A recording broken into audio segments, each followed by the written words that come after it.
Ciao lovelies, Lunaria here, and today's video is going to be just me chatting about something that I really think is kind of an important topic, and that is, can you be both gothic and darker styles inspired and still be kawaii and cuter things inspired? Now, if you know me, you've followed me for a long time, you know what my answer is going to be. But I do have a explanation for my answer, and I do have reason behind it that's other than just because I can. So my answer is yes. My answer is that you can be whatever you want to be. You can be one day goth and the next day super kawaii, cute, whatever. You can be like pastel goth, which is like a mixture. You can be whatever you want to be.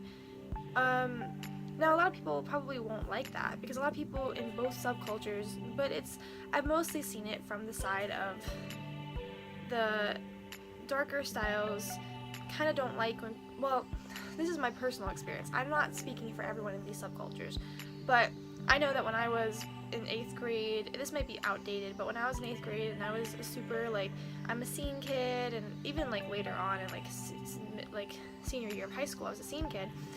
And when I was in my scene kid, I don't want to call it a phase because I still like to dress like that, but when I was really, really deep into the scene kid subculture, a lot of times people who dressed like a scene kid one day and then a different style the next day were seen as posers. Now, I don't really subscribe to that. I used to. When I was in middle school, my brain was like, yeah, if they don't constantly dress like I do, and they do it once, one day, and the next day there's something else, then they're a poser. Or if they don't act the way I do, then they're a poser. And I really think that's toxic now. Looking back on that, that was really bad. And nobody's perfect, everyone does stuff like that in middle school, but everyone has those what's called shibunyu, which is you think you're super this and that, and you put labels on yourself that don't necessarily fit, or you act a certain way because you're trying to be cool or something, and everyone acts like that around middle school time and early high school. So I mean, it's not an excuse for that behavior, but it definitely is an explanation. But now I look back on that thought and I'm like, that was so bad. I should not try to police other people and what they want to do, And so I really do believe that people can be both goth and kawaii. People can be both kawaii and scene kid, or kawaii and emo and all this and that. I don't think you should have to choose one style and stick with it. And the reason why I really think this is because it's really hard to choose things. This is coming from someone who has a completely non-niche blog and YouTube channel. I don't specify in anything. I like certain things, so I write about them more, but really when it comes down to it, I write about as much as I can, and I talk about as much as I can, because really, I enjoy a lot of different things.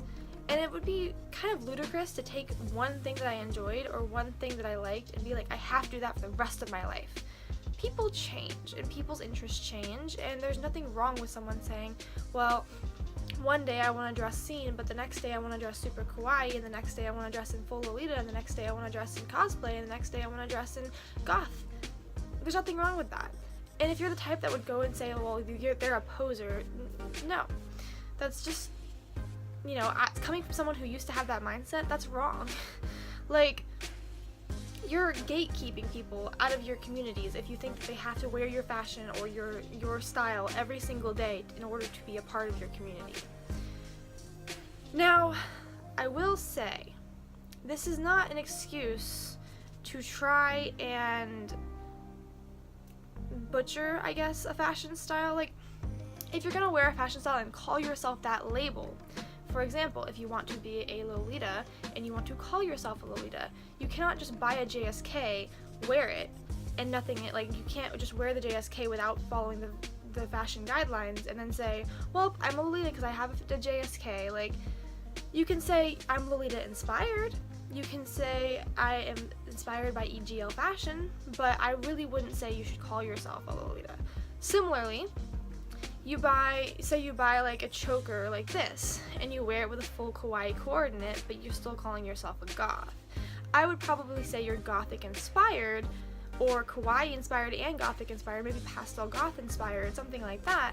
But I would never really fully call yourself that label unless you really like live that like lifestyle. It doesn't mean you're a poser, it just means that labels in the fashion world and in the subculture world are kind of important in terms of like they're identifiers. People who really do live these lifestyles, that's the label that they use. That's why I don't really call myself one thing or the other. I'm not a Lolita, I'm not a kawaii, like completely kawaii person, I'm not a goth, I'm not a scene kid. I will use tags, maybe like sometimes we'll be like, this is scene kid inspired, so I'll tag it scene kid, or this is goth inspired, I'll tag it goth, but that's the most I would really do.